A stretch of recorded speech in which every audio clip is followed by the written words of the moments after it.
Hey everyone, Brendon Snyder here. How are you? Thanks so much for joining me and welcome to my life in music.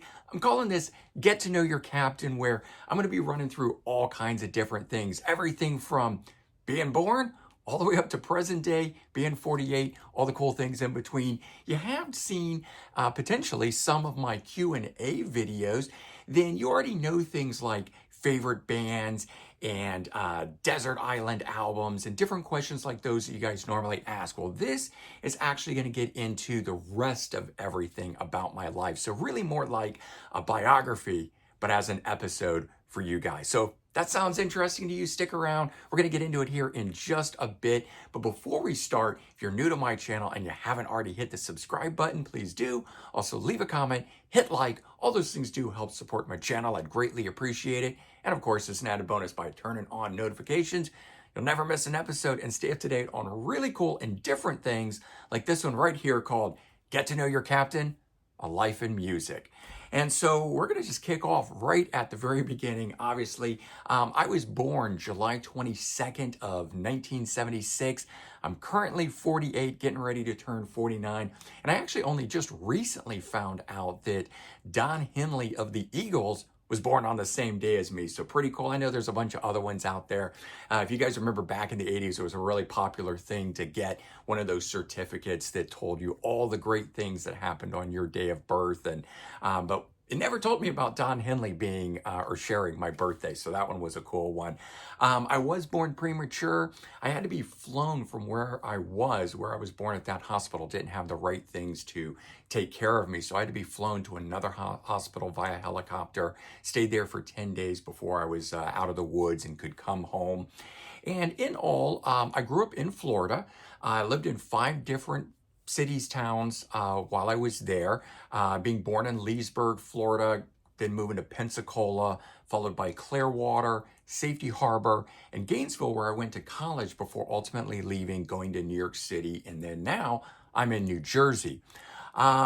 First memories of music was around 83, 84, when I was 7 or 8, and this has a lot to do with my older brothers playing music, me hanging out around them.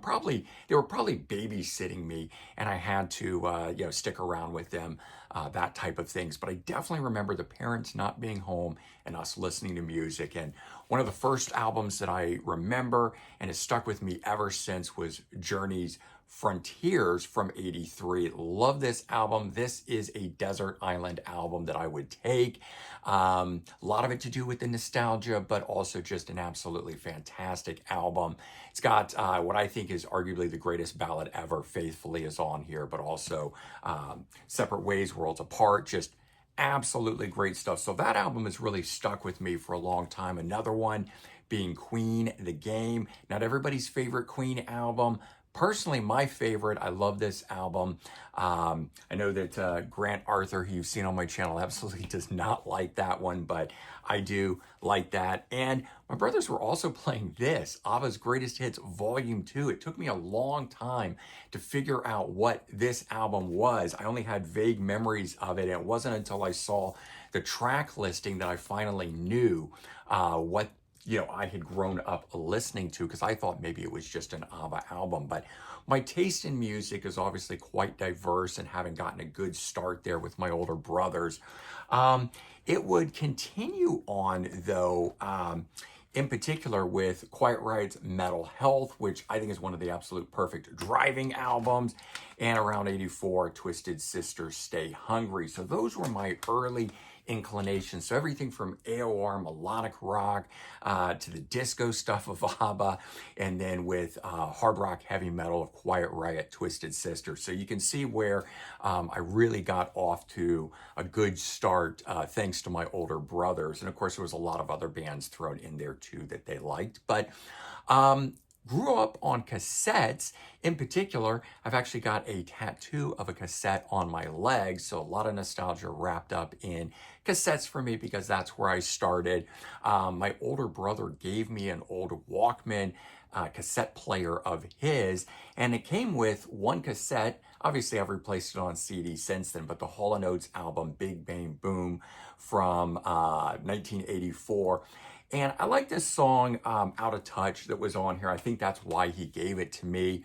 But I very quickly gravitated towards this, Def Leppard's Pyromania. I think entirely because I liked the album cover, but I did know the song Photograph.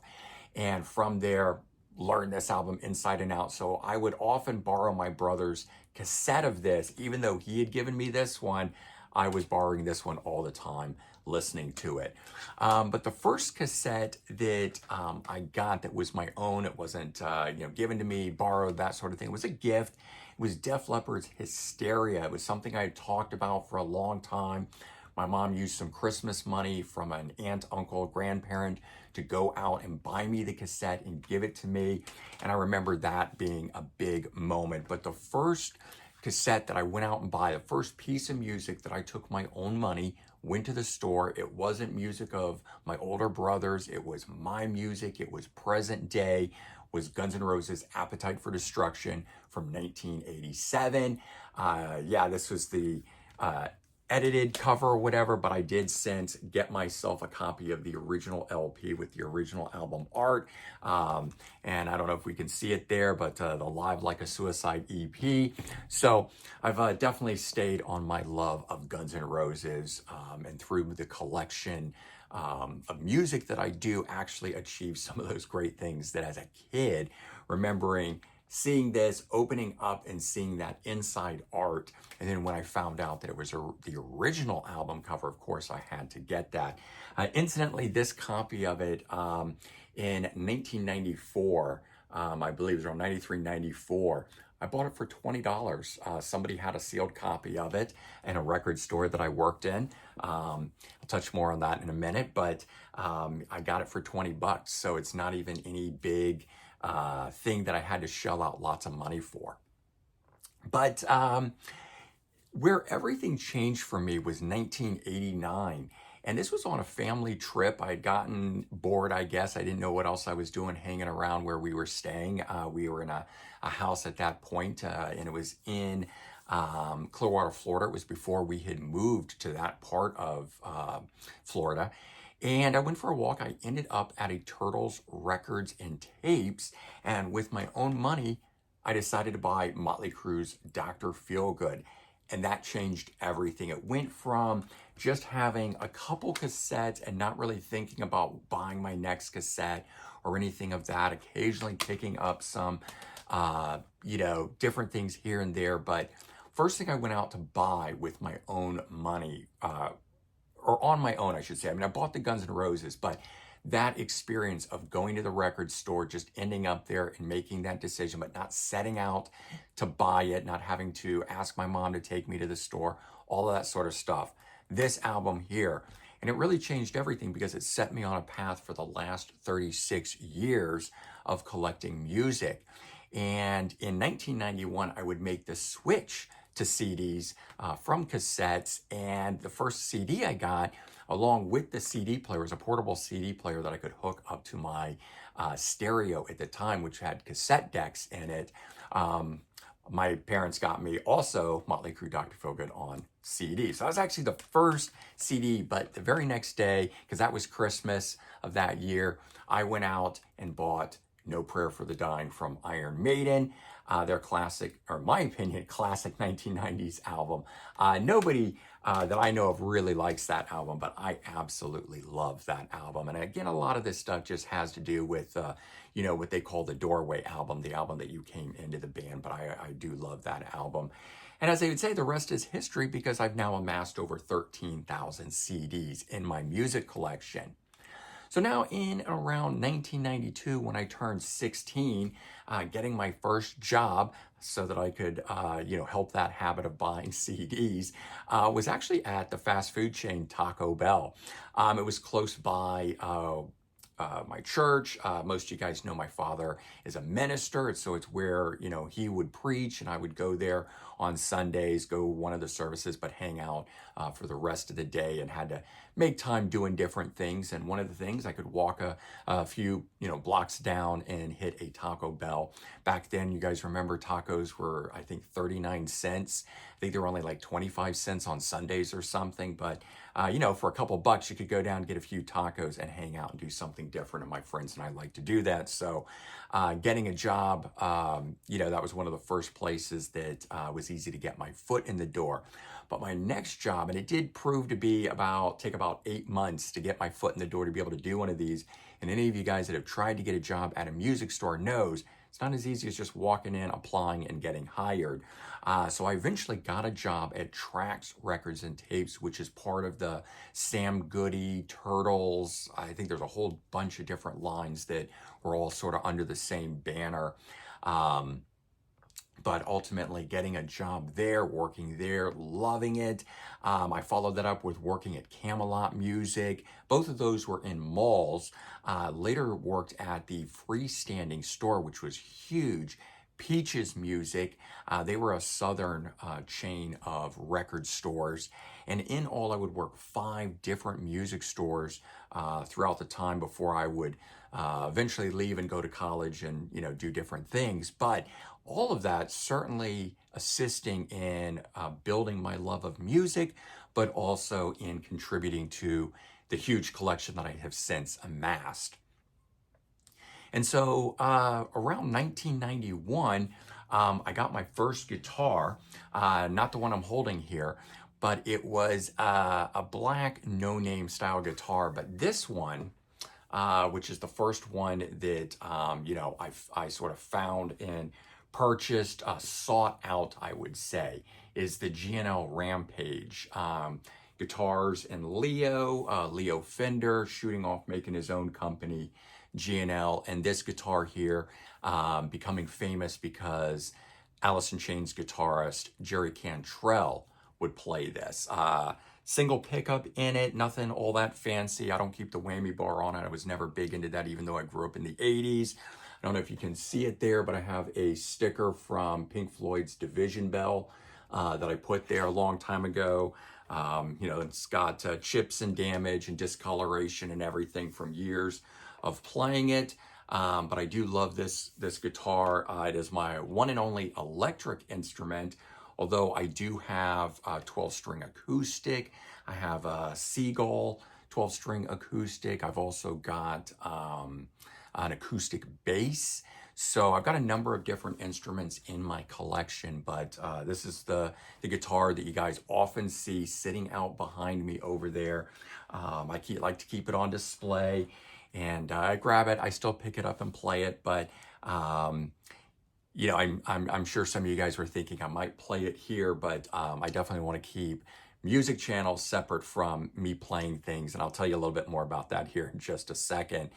So first song I learned on guitar was Poison's Talk Dirty to Me, followed up by Cinderella's Coming Home, and I still love playing those today on the guitar. But I also learned songs like, this is 1991, so Metallica, Enter Sandman, and then my guitar teacher, said I needed to learn things like Deep Purple Smoke on the Water, which was one of the first songs, that I could walk into a band that was already set up. We would all know that song. We could jam it.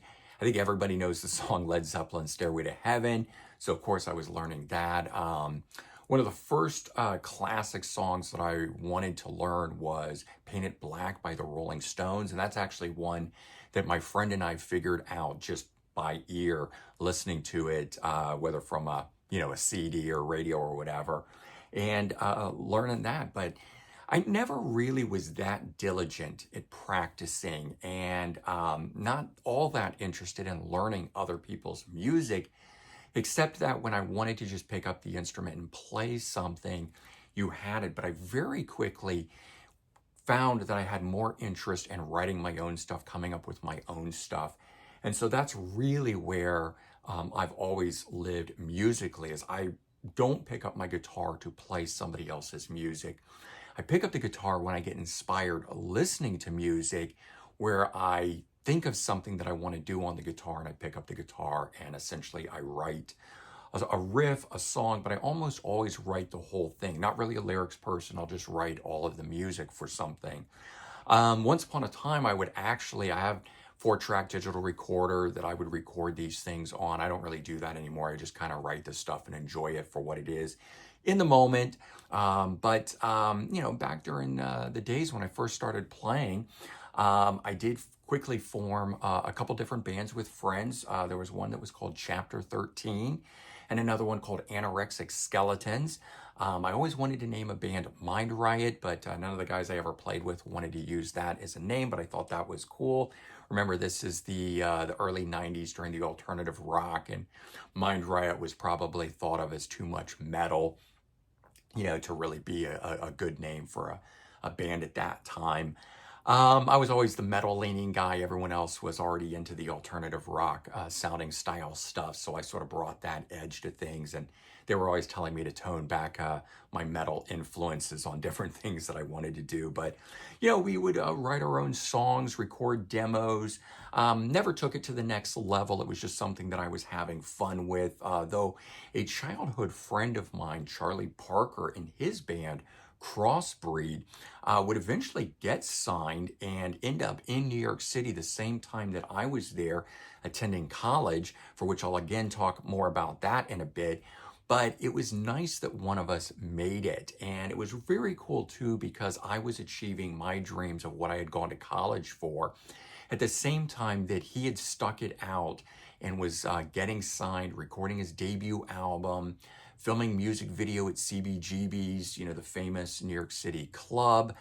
And we were both achieving our dreams at the same time. And this is all right before 9/11. And, both going off in different worlds. And it was just great that he got to do, achieve the dream, do his thing, experience it from the inside up close and personal.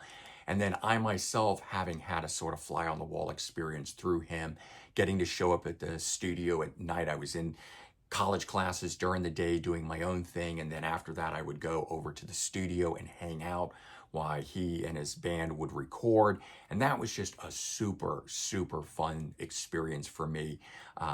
So part of my life in music was also that behind the scenes experience in the recording studio. Even though it wasn't me, I was getting to live vicariously through my friend Charlie. All right, so ultimately I would graduate high school in 1994, started going locally to a college, a junior college, and then would ultimately transfer to the University of Florida to continue. When I set out to start college, and the reason I really started at the local level at a junior college was I didn't know what I wanted to do, and I was still playing in bands, and I thought I might try to make it as a music artist type thing. It's very quick to realize that wasn't going to be the life for me. And I, for one, wanted job security. And I knew I wasn't going to make any big bucks as a music artist, or the chances of that are, next to nil. So I focused on architecture because of my love of drawing, although I really had no idea what architecture was at the time when I went into it. But that's what I ultimately selected the night before I had to go in, take the entrance exam, and sign up and pick a major. I simply looked at the back of a course guide and I ruled out a bunch of things saying, I don't want to do this. I don't want to sit behind a desk. I don't want to do math. I don't want to be business or accounting or whatever. And nothing against those jobs. They just weren't for me. And I said, architecture, that's like drafting. And I had taken some drafting courses and done drawing, and said, I'll do that. Little did I know how much hard work it was, and that there was math and there was physics, and you had to learn structures and different things like that, engineering and whole bunches of other things in order to ultimately get an architectural degree. But it turned out to be the right thing for me in the end of the day, as I absolutely love being an architect, doing design, being creative on a daily basis. With my profession. It might not be the creative thing of music, but I did find myself being a creative individual. And so having a job, a professional job where I get to be creative every day, doing designs, creating spaces for which people live, inhabit, and experience did turn out to be the right thing for me. So ultimately, I transferred to the University of Florida in Gainesville and graduate there with my bachelor's in design, and then transferred to Columbia University in New York City, where I got a master's in architecture. And I needed that master's in order to be able to become licensed and practice in the state of New York. So I started working professionally as an architect in 2002. And as an architect, I've stayed at the same firm for 23 years. I pride myself on being a loyal individual, but I've worked my way up from coming in at the ground level, fresh out of school, all the way up to being an associate principal. So it's not like I've stayed at one, level the whole time. I was able to be at a good office with good colleagues and people that I worked for that helped teach me and expose me to things. And I got to move up a lot of different areas of architecture within this one firm to study from, experience, and to find the type of architecture that I enjoy doing. And along the way, within all of that, I did get my license. So I am registered in the state of New York. I can practice. And I have done work outside of the office that I work for. And I've done things like my own projects on the side, and I do competition work. One of the ones that I did very early on placed in the top 20, which was a very cool achievement. I've had work published both while I was in college and professionally. So a lot of different things in terms of being an architect, but I did take a sidestep. In 2008, I became a college professor and I started teaching architectural design 2 nights a week. This would be after my day job of working at my office. And I did this for 8.5 years, essentially holding those two jobs together. Ultimately, when I got engaged in 2017, I decided to give it up and, thought I was getting married and having a different life that was going to require more of my attention. And I decided I couldn't do 2 full jobs, so I gave up teaching, and I was okay. It had gotten to be a lot doing those two things all the time together. Unfortunately, though, the engagement it didn't last. She called off the wedding, ultimately not being ready. She was quite a bit younger than me, and so understandable that she eventually decided she did not want to get married and went our separate ways. And it was a heartbreaking thing for me at the time, but ultimately got over it and still looking for that true love at this point. During the same time, though, while I was teaching, I took up photography and painting. These are two passions that I'd always enjoyed since I was a kid, especially drawing, as I mentioned, that ultimately led to me selecting architecture, but always loved being able to create, draw, but also capturing moments in time through photography. That's one of my passions. If I see something, to capture that and have that, and sequencing the photography in a way. If you follow me on Instagram, then you can see a lot of the different photography that I do there. I tend to only post it there. Some of my art is also up there as well. But I do love to paint, draw, create, do photography, write music. So a lot of different creative aspects in my life, that keep me going inside and outside of work so that I don't burn out solely on doing work all the time. I am a big believer in leaving work at the office, having passions outside of it, obviously the main one being music, but that in and of itself would ultimately lead to 5 years ago in 2019. Well, actually, take that back. 6 years ago, I guess, at this point, because we're in 2025. I haven't hit the 6 year mark. So October of 2025 will be the 6 year mark. So 5 years ago in 2019, still correct, actually. A colleague of mine, from work, suggested that I start a YouTube channel because I was always bringing in or having sent to the office new release music. It originally was coming out on Tuesdays was new release day, but ultimately shifting to Fridays. But he'd walk by my desk and he'd always see boxes and want to know what I got. And after a while, he got to know pretty well that any box from Amazon on my desk was new music. So he was always asking. And after about 2 years of this, he said, you really should make a YouTube channel and do unboxing videos. People would love to see that. And I thought, hey, you're nuts. Nobody is going to care 2 cents about me and that sort of stuff. And lo and behold, I was completely wrong about it, because you guys have tuned in, and I greatly appreciate that. This channel has grown beyond my wildest dreams as to what possibly could be achieved through this. And I know again that it isn't anything about me particular. It is just our joint love and passion of music that we get to share together. And finding that amongst you guys out there forming this community here has been really, really cool, exciting, interesting, fascinating. I mean, throw any adjective at this thing, and that's how I feel about it. So what's interesting is that the channel itself, as I said, has really grown to something that I couldn't imagine. I've now hit, at this point, over 28,500 subscribers. The channel itself has had over 8 million views since it started, currently pulling in over 250,000 views each month and over 40,000 hours of viewed content every month. And I think, again, that's just a testament to everyone who's out there watching, my love of making this stuff for you guys, to be able to tune in, that we can integrate our passions and love for this kind of music together.